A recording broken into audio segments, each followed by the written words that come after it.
Hello friends, welcome to English Kala YouTube channel. English Kala YouTube channel में आप सभी का स्वागत है। So in today's lesson we are going to discuss about simple sentences. Simple sentences किसे कहते हैं, इसका स्ट्रक्चर क्या होता है, और how to form a simple sentence, what is the difference between a tense and a simple sentence. We are going to discuss all these things one by one in this video. So let's start. So most of the time people get confused with simple sentence and a sentence from a tense, right? मतलब tense के through जो हम sentence बनाते हैं और जो एक simple sentence का structure होता है, दोनों में difference होता है। क्या difference होता है? That we are going to discuss here. So look at these. What I have mentioned. Lata has a pink dress. This is an example of simple sentence. मैं first में example mention किया है because example के help से हम अच्छे से समझा सकते हैं, right? So in this sentence you will see Lata is acting as a subject. Subject किसे कहते हैं? जिसमें किसी भी sentence के द्वारा कोई काम किया जाता है, sentence में जिसमें कोई उस काम को करता है या फिर उसके बारे में बात हो रही होती है, हम उसे ही सब्जेक्ट कहते हैं। So let's see. Lata, Lata has a pink dress. किसके पास पिंक ड्रेस है? लता के पास. So obviously the subject will be Lata. And एक सेंटेंस के अंदर दो पार्ट होते हैं basically, mainly and basically there are two parts in a sentence. First part is subject. Generally आगे वाला जो पार्ट होता है वो सब्जेक्ट होता है, एंड जो लास्ट वाला पार्ट होता है यानी कि पीछे का पार्ट होता है उसे हम प्रीडिकेट कहते हैं। We call it predicate. Now predicate का मतलब क्या होता है? So predicate contains a verb and an object. Basically subject के द्वारा जो एक्शन परफॉर्म होता है और जिस पर वो एक्शन परफॉर्म होता है उसके बारे में जो बात होती है वो प्रीडिकेट के अंदर होती है। सिंपल भाषा में अगर हम इसको समझेंगे तो वो ये होगा, predicate contains a verb and an object. ठीक है, तो फर्स्ट हमारा सब्जेक्ट हो गया और लास्ट वाला पार्ट हमारा प्रीडिकेट हो गया। इसको आप जरूर याद कर लें, नोट डाउन कर लें, राइट। सो अब देखते हैं सिंपल सेंटेंसेस कहते किसे हैं, क्या क्या चीजें मिलके एक सिंपल सेंटेंस बनाती है और किन किन चीजों से सिंपल सेंटेंसेस का फॉर्मेशन होता है। So the first one is independent और principal clause which can produce a complete sense. मतलब सिंपल सेंटेंस वो सेंटेंसेस होते हैं जिसमें कि इंडिपेंडेंट क्लॉज का यूज होता है और वो एक पूरी की पूरे सेंस को प्रोड्यूस करता है। मतलब उस वाक्य का कोई मतलब होता है, कोई तथ्य होता है, उसे ही हम सिंपल सेंटेंस कहते हैं। क्लॉज के बारे में हम इसी लेसन में आगे पढ़ेंगे दोस्तों। फिलहाल मैं आपको क्लॉज के बारे में एक छोटी सी जानकारी देती हूँ। क्लॉज सेंटेंस का एक छोटा पार्ट होता है, दो क्लॉजेस को मिलकर एक सेंटेंस बनता है। एक सेंटेंस में एक से अधिक क्लॉजेस हो सकते हैं या फिर एक क्लॉज भी हो सकता है। क्लॉज को हिंदी में हम वाक्यांश कहते हैं। हिंदी में वाक्यांश यानी कि एक वाक्य का अंश। तो दो क्लॉज होते हैं, वो हम आगे डिस्कस करेंगे कौन कौन से क्लॉज होते हैं। फिलहाल हम इतना समझते हैं कि सिंपल सेंटेंस के अंदर हमेशा एक इंडिपेंडेंट क्लॉज होता है। सिंपल सेंटेंस के अंदर हमेशा एक इंडिपेंडेंट क्लॉज होता है और क्लॉज कभी कभी आपको सेंटेंस की तरह ही दिखेगा। इनफैक्ट इंडिपेंडेंट क्लॉज जो होता है वो हमारा बिल्कुल एक नॉर्मल सेंटेंस की तरह ही स्ट्रक्चर में होता है, जो कि सब्जेक्ट और वर्ब को फॉलो करता है और उससे एक कंप्लीट सेंस भी, हमें एक बात भी समझ में आती है। दूसरा है सिंपल सेंटेंस एक मेन आइडिया को डिलीवर करता है। मतलब सिंपल सेंटेंस के थ्रू हम अपनी एक बात दूसरे को समझा सकते हैं। जब भी हम सिंपल सेंटेंस में बात करेंगे वो बात जो है वो दूसरे को समझ आएगी। Third thing and very important thing जो कि हमारे सिंपल सेंटेंस को टेंस से डिफरेंट बनाता है, subject does not perform any action. Subject does not perform any action. Generally क्या होता है कि जो सेंटेंसेस होते हैं उसमें क्या होता है कि सब्जेक्ट जो होता है वो एक्शन परफॉर्म करता है, राइट। सब्जेक्ट जो होता है वो एक एक्शन को परफॉर्म करता है, but in this simple sentence subject कभी भी एक एक्शन को परफॉर्म नहीं करता है, मतलब सब्जेक्ट कोई भी काम नहीं कर रहा होता है सेंटेंस के अंदर। हमेशा सब्जेक्ट के बारे में बात होती है, फिर चाहे उसके बारे में बात हो रही है, उसके भाई के बारे में बात हो रही है, उसकी फ्रेंड्स के बारे में बात हो रहा है, बट हमेशा सब्जेक्ट के बारे में ही बात होती है। कभी भी सब्जेक्ट एज अ वर्ब नहीं एक्ट करता है, मतलब सब्जेक्ट में कोई एक्शन नहीं होता है, राइट? इसलिए मैंने इसको हाईलाइट भी कर दिया है, subject does not perform any action, because it is very important to understand and how to differ a simple sentence from a normal tense sentence, right? Okay okay, so now किसी भी sentence को हम 3 stage में या फिर 3 phase में ही use करते हैं, एंड वो स्टेजेस क्या है? तो वो स्टेजेस है हमारे present, past and future. Present, past and future. कोई भी बात या किसी भी भाषा का प्रयोग इन 3 स्टेजेस में ही होता है। या तो वो प्रेजेंट में बात करता है, या फिर अपने पास्ट के बारे में बात करता है, या फिर अपने फ्यूचर के बारे में। इन तीनों स्टेजेस में, इन तीनों फेजेस में जो सेंटेंस स्ट्रक्चर हमारा होता है सिंपल सेंटेंस का, वो डिफरेंट है एक दूसरे से, और उसे समझना बहुत जरूरी है in order to construct a sentence in a proper way और in a right way. So let's see, जो प्रेजेंट के अंदर हमारे सिंपल सेंटेंस के लिए जो वर्ब यूज होते हैं वो होते हैं is, am, are, depends upon the subject. जो सब्जेक्ट अगर हमारा सिंगुलर होता है तो सिंगुलर वर्ब यूज होता है, सब्जेक्ट हमारा प्लूरल होता है तो प्लूरल वर्ब होता है, और ये मैं पहले के वीडियोस में भी बता चुकी हूँ। इसको नेगेटिव बनाने के लिए हम इज नॉट, आर नॉट और डोंट हैव और डजंट हैव का यूज करते हैं।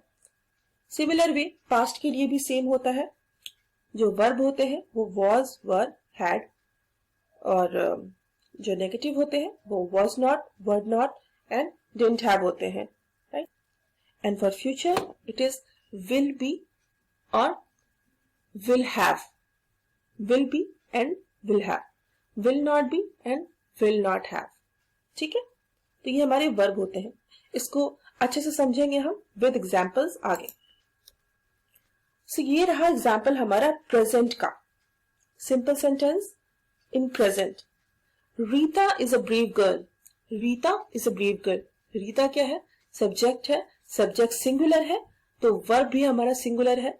सिंगुलर सब्जेक्ट सिंगुलर वर्ब के ऊपर मैंने वीडियोस डाल रखी है अपने चैनल पे, आप जाकर देख सकते हैं। वैसे मैं डिस्क्रिप्शन में उन दोनों वीडियोस का लिंक डाल दूंगी। और सेकंड सेंटेंस क्या है हमारा? They are good in writing. अब दे क्या है? प्लूरल सब्जेक्ट है, बहुत सारे लोग, वे लोग के लिए हम दे यूज करते हैं, तो दे के साथ जो वर्ब होगा हमारा वो भी प्लूरल होगा। They are good in writing. I है, आई के साथ एम यूज करते हैं, हम एम यूज करते हैं, I am perfect, right? I have 2 sisters, he has a 4-wheeler। तो इन सारे सेंटेंसेस को आप जब देखेंगे तो आपको पता चलेगा कि इन सारे सेंटेंसेस पे सब्जेक्ट कोई एक्शन परफॉर्म नहीं कर रहा है, हमेशा सब्जेक्ट के बारे में बात हो रही है। तो अब आप जब भी उस सेंटेंस को देखें जहां पे कि सब्जेक्ट जो है वो कोई एक्शन नहीं कर रहा है, सिर्फ और सिर्फ सब्जेक्ट के बारे में बात हो रही है वहां पर, तो वो कौन सा सेंटेंस कहलाएगा? सिंपल सेंटेंस कहलाएगा, राइट? फॉर एग्जाम्पल अब देखते हैं हम पास्ट में, तो उसका ही हमने, जिसका प्रेजेंट था उस पे ही हमने पास्ट को क्रिएट कर दिया, पास्ट में चेंज कर दिया उन सेंटेंसेस को। जो पास्ट में हमारे सेंटेंसेस है वो देखते हैं। Rita was a brave girl. Rita singular है, वॉज जो है हमारा सिंगुलर वर्ब है तो वॉज रीता के साथ यूज हो गया। ही, शी, इट और सिंगुलर नाउन के साथ हमेशा हमारा सिंगुलर वर्ब यूज होता है। दे वर गुड इन राइटिंग। दे हमारा प्लूरल है तो उसके साथ प्लूरल वर्ब यूज हुआ जो कि वर होता है, वॉज का प्लूरल वर होता है। I was perfect.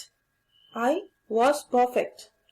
I had 2 sisters, he had a 4-wheeler।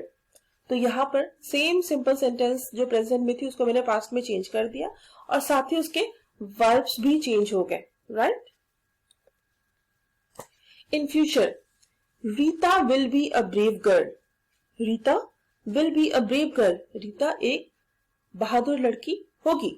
Rita एक बहादुर लड़की होगी। They will be good in writing. वे लोग लिखने में अच्छे होंगे। आई विल बी परफेक्ट, मैं परफेक्ट हूंगा। I will have 2 sisters, he will have a 4-wheeler। तो ये फ्यूचर के सेंटेंसेस है और फ्यूचर में जो हमारा वर्ब है वो कांस्टेंट रहता है, सिंगुलर प्लूरल को फॉलो नहीं करता है, राइट। अब समझते हैं कि मैंने वीडियोस में जो स्टार्टिंग में था मैंने बात करी थी क्लॉजेस की, क्लॉजेस और फ्रेजेस की। तो क्लॉज को समझने के लिए हमें फ्रेज को समझना बहुत जरूरी है। तो आइए समझते हैं कि फ्रेज कहते किसे हैं। फ्रेज कहते किसे हैं? तो फ्रेज किसे कहते हैं? So phrase is a group of words, ये ग्रुप ऑफ वर्ड्स होता है which does not contain a subject and a verb combination. It means it does not have any subject verb agreement. Subject और verb का कोई combination नहीं होता है। जैसा कि एक सेंटेंस में होता है, सब्जेक्ट के द्वारा एक एक्शन किया जाता है, एक वर्ब होता है, उसे हम सब्जेक्ट वर्ब अग्रीमेंट कहते हैं। बट यहाँ पे सब्जेक्ट वर्ब का कोई अग्रीमेंट फॉलो नहीं होता है। Does not produce a complete thought. अब जब सेंटेंस ही नहीं होगा, सब्जेक्ट वर्ब का अग्रीमेंट ही नहीं होगा, सो वेरी सिंपल, कोई कंप्लीट थॉट भी नहीं होगा, कोई आइडिया ही नहीं होगा उस वाक्य का, right.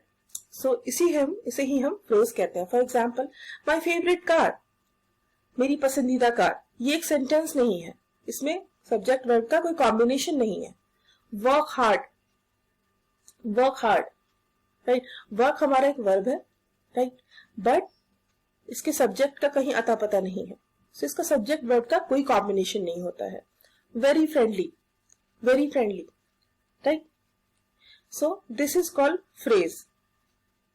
Now let's understand clause. Clause किसे कहते हैं? वीडियो की स्टार्टिंग में भी मैंने आपसे बताया कि clause किसे कहते हैं। Clause is the smallest unit of a sentence. Clause is the smallest unit of a sentence. Sentence का ही एक पार्ट होता है और एक से अधिक clauses को मिलाकर एक सेंटेंस को बनाया जाता है, या फिर किसी सेंटेंस में एक क्लॉज भी हो सकता है। बट यहाँ पर बात हो रही है टाइप्स ऑफ क्लॉजेस की। तो टाइप्स ऑफ क्लॉज कितने होते हैं? So there are 2 types of clause. First one is independent clause, the another one is dependent clause. Let's discuss one by one. Independent clause किसे कहते हैं? मैंने स्टार्टिंग में बताया था कि सिंपल सेंटेंस जो होता है वो एक इंडिपेंडेंट क्लॉज होता है, मतलब पूरे के पूरे सिंपल सेंटेंस को हम इंडिपेंडेंट क्लॉज कह सकते हैं। तो इंडिपेंडेंट क्लॉज हम कहते किसे हैं पहले वो समझ। तो इंडिपेंडेंट क्लॉज वो होता है जिसके अंदर ये सारी चीजें होती हैं। क्या क्या होती है? Group of words. Indian independent clause is a group of words. पहली चीज तो है उसके अंदर बहुत सारे वर्ड्स होंगे। दूसरा होगा सब्जेक्ट वर्ब का कॉम्बिनेशन होगा, मतलब ये नहीं कि सब्जेक्ट यहाँ है और वर्ब वहां है, या सब्जेक्ट है वर्ब नहीं है, ऐसा नहीं होगा। हमेशा सब्जेक्ट और वर्ब दोनों होंगे और एक कंप्लीट थॉट को प्रोड्यूस करता है। अब जब सब्जेक्ट वर्ब दोनों जहां पर होंगे वहां पे एक कंप्लीट थॉट होगा ही। एग्जाम्पल, शालू लव्स केक, शालू को केक पसंद है। यहाँ पे हमारा लव क्या है? लव क्या है हमारा? ये हमारा वर्ब है, शालू हमारा सब्जेक्ट है, केक हमारा ऑब्जेक्ट है। तो ये पूरे के पूरे कंप्लीट थॉट को बता रहा है। He has 4 cars. This is also telling you the complete thought, बता रही है कि उसके पास 4 गायें हैं, right. They are good people, वे लोग अच्छे लोग हैं। बट जहां तक आप इन सारे सेंटेंस से देखिए, सब्जेक्ट के द्वारा कोई एक्शन नहीं है, सब्जेक्ट के बारे में बात ही हो रही है, शालू के बारे में बात हो रही है। शालू लव्स केक, शालू ने कुछ एक्शन नहीं किया, तो इसे ही हम इंडिपेंडेंट क्लॉज कहते हैं। And please don't get confuse between a sentence and an independent clause. कभी कभी आपको लगेगा कि एक जो सेंटेंस है वो बिल्कुल इंडिपेंडेंट क्लॉज की तरह ही दिख रहा है। तो एक सेंटेंस इंडिपेंडेंट क्लॉज हो सकता है, बट जरूरी नहीं कि एक इंडिपेंडेंट क्लॉज हमेशा एक सेंटेंस हो, राइट।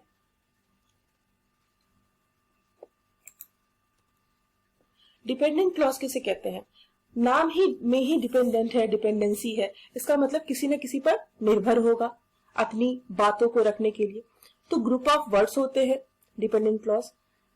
सब्जेक्ट वर्ब का कॉम्बिनेशन यहाँ पर भी होता है, बट कोई कंप्लीट थॉट नहीं होता। आइए देखते कैसे। When she will wake up, when she will wake up, जब वह उठेगी, जब वह उठेगी तो क्या? तो मैं क्या करूंगा? उसके साथ खाना खाऊंगा, घूमने जाऊंगा, क्या करूंगा? कोई कंप्लीट थॉट तो हो ही नहीं रहा है, बट सब्जेक्ट भी है और वर्ब भी है। If you come, if you come, अब इसके आगे बहुत सारी चीजें हो सकती हैं. If you come I will take bath, if you come I will go to sleep, if you come I will do this, I will do that. But sentence यहीं पर खत्म हो गई. इसका मतलब ये सेंटेंस अभी खत्म नहीं है. ये जो क्लॉज है ये डिपेंडेंट है, और अगर यहाँ पर एक और क्लॉज आता है तो ये दोनों मिलकर एक सेंटेंस का फॉर्मेशन कर देंगे. यानी कि एक इंडिपेंडेंट क्लॉज और एक डिपेंडेंट क्लॉज मिलकर भी सेंटेंस फॉर्मेशन कर सकते हैं, जिसको कि हम एक सेंटेंस कहते हैं. राइट? अब आइए देखते हैं सेंटेंस किसे कहते हैं. सेंटेंस किसे कहते हैं? ऑब्वियसली जब हम कॉन्वर्सेशन करते हैं, आर्ग्यूमेंट करते हैं, डिबेट करते हैं, या कुछ भी चीजें करते हैं जहां पे कि लैंग्वेज का यूज होता है, तो उसमें सेंटेंसेस होते हैं. उसमें सेंटेंसेस के थ्रू ही करते हैं. तो आगे देखते हैं सेंटेंसेस किसे कहते हैं. Sentence is a group of words, subject verb combination. It gives complete thought. A sentence can be a combination of clause and a phrase. मैंने बताया था आपको कि सेंटेंस कॉम्बिनेशन ऑफ क्लॉजेस हो सकते हैं and combination of clauses and phrases भी हो सकते हैं. Right? Independent clause is equivalent to sentence. एक इंडिपेंडेंट क्लॉज को सेंटेंस के बराबर ही माना जाता है, बिकॉज दोनों का मकसद सेम ही होता है. इंडिपेंडेंट क्लॉज के अंदर भी जो कंप्लीट थॉट है वो प्रोड्यूस होता है, सब्जेक्ट वर्ब का अग्रीमेंट होता है, तो इसलिए हम उसे सेंटेंस कहते हैं. Example, Rita likes singing. Rita को सिंगिंग पसंद है. If you come I will give you chocolate. If you कम क्या है? इफ यू कम एक फ्रेज है, या एक डिपेंडेंट क्लॉज कह सकते हैं. एक फ्रेज है या एक डिपेंडेंट क्लॉज कह सकते हैं.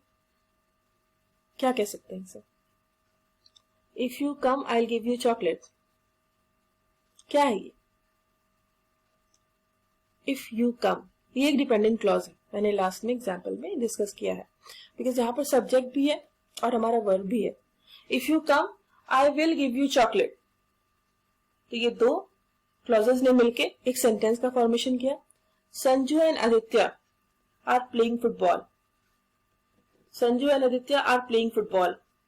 ओके, ये प्लेइंग फुटबॉल क्या है? एक फ्रेज है.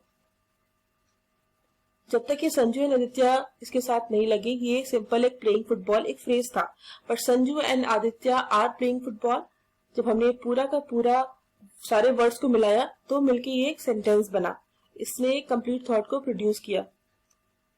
जैसे प्लेइंग फुटबॉल का मतलब क्या होता है? फुटबॉल खेल रहा है. ये कह के भी तो किसी को बताया जा सकता है कि वो क्या कर रहा है. प्लेइंग फुटबॉल हम कभी कभी ऐसे भी तो कह देते हैं, पर वो क्या होता है? वो फ्रेज होता है, बिकॉज उसमें कहीं हमारा सब्जेक्ट वर्ब का कॉम्बिनेशन नहीं है. I love going to the gym. I love going to the gym. Right? कभी कभी हम पूछते हैं where are you going? Going to the gym. I am नहीं लगाते हैं, तो गोइंग टू द जिम हमारा क्या होता है? फ्रेज हो जाता है. फ्रेज, बिकॉज इसमें सब्जेक्ट और वर्ब का कोई कॉम्बिनेशन नहीं होता. फिलहाल आप ये याद रखिए कि एक सेंटेंस फ्रेज एंड क्लॉज से मिलके बन सकता है, दो क्लॉजेस से मिलके बन सकता है, और एक इंडिपेंडेंट क्लॉज हमेशा एज अ सब्जेक्ट ही एज अ सेंटेंस ही एक्ट करता है. अब ये क्विज है आपके लिए. इसमें आपको आइडेंटिफाई करना है phrase, clause and sentences, and you will comment me in the comment section and I will reply you कि कौन सा सही है और कौन सा गलत है, और इसका आंसर भी मैं आपको रिप्लाई करूंगी. आज के वोकैबुलरी को डिस्कस कर लेते हैं. सो आज का फर्स्ट वोकैबुलरी है ऑफुल. ऑफुल मतलब भयंकर. अवेक, अवेक मतलब जागना. एबिलिटी, एबिलिटी का मतलब योग्यता. एब्सोल्युटली, एब्सोल्युटली मीन्स पूर्ण रूप से, पूर्ण तरीके से.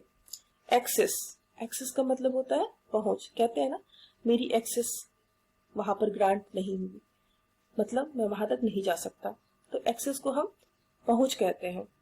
अब आप क्या करेंगे? आप इन वर्ड्स को यूज करके सेंटेंसेस का फॉर्मेशन कीजिए और मेरे को कम से कम 10 to 15 सेंटेंसेस आप कमेंट बॉक्स में लिख के दिखाइए. Then only I will feel that yes this is really helping you. Okay, and जो हमारा बेसिक इंग्लिश का सिलेबस है वो ये होने वाला है. फर्स्ट ऑफ ऑल हम फंडामेंटल्स ऑफ इंग्लिश पढ़ेंगे, जिसमें कि अभी लेसन्स चल रहे हैं। ये जो मैं आपको अभी पढ़ा रही हूँ फिलहाल वो फंडामेंटल का ही पार्ट है। जब ये खत्म हो जाएगा then I will move to verb, उसके बाद tense, then parts of speech, फिर मैं आपको इंट्रोडक्शन बताऊंगी। वोकैब्युलरी आपको रोज मिलने वाली है। प्रोनाउंसिएशन भी आपको सीखने को मिलेगी यहाँ पर कि वर्ड्स को उच्चारित कैसे करते हैं, उच्चारण कैसे करते हैं, and active and passive, right. ये सिर्फ एक बेसिक का कोर्स है, बेसिक इंग्लिश सिलेबस है ये। Once I will complete this basic English syllabus और आप लोगों को बेसिक समझ में आ जाता है, फिर मैं एडवांस का भी कोर्स कंस्ट्रक्ट करूंगी, स्ट्रक्चर बनाऊंगी उसका, और आपको लेसन वाइज लेसन मैं कवर कर दिखाऊंगी। इन दिस टाइम अगर आपको कोई भी कंफ्यूजन होता है, कोई भी क्वेश्चन है, कोई भी डाउट है, तो आप मुझसे कमेंट बॉक्स में कमेंट करके पूछ सकते हैं। और अगर आप किसी एक स्पेसिफिक टॉपिक पर वीडियो बनवाना चाहते हैं then also you can comment me, मैं उस पर भी आपको वीडियो बनाकर आपके डाउट्स को क्लियर कर सकती हूँ। और प्लीज चैनल को ज्यादा से ज्यादा सब्सक्राइब कीजिए, ये आप सभी से रिक्वेस्ट है। लाइक कीजिए, शेयर कीजिए, उन लोगों तक पहुंचाइए जिसको इसकी जरूरत है, right. Thank you so much for watching this. Bye bye.